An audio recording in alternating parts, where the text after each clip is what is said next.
mbali na kuwa kiongozi hapa Emurua Dikirr, Ng'eno pia alikuwa kiongozi katika jamii yetu. Alitembea sehemu nyingi, hasa katika mambo ya artists. He had a special place for artists. Mara nyingi aliongea na mimi kuhusu artists. In fact,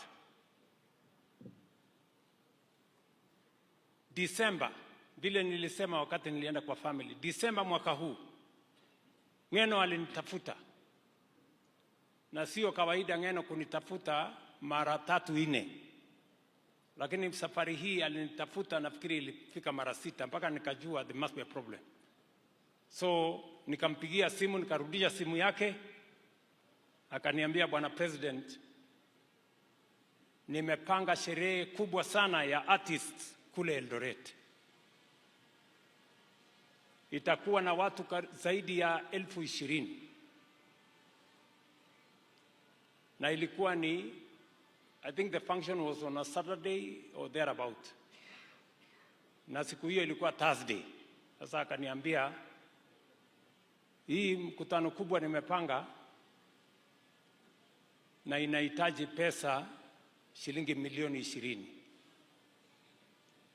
Na mimi Ng'eno sina, wewe ndio utatoa hiyo pesa. Sasa nikamwangalia ule Ng'eno, nikamwambia, wewe 20 million unanipatia notice ya siku 2, hii pesa itatoka wapi? Akaniambia, sio 20 million, ni 30.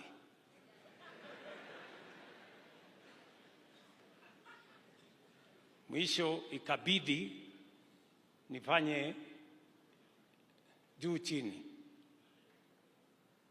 na nikaamurisha wizara ya sports wapange na yeye ndio hawa artists washughulikiwe.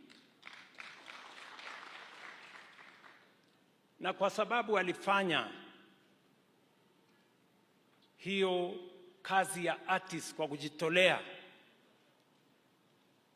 hata kifo chake ametoka akiwa ameenda kusaidia artist kule Endebess. Johana Ng'eno deserves recognition.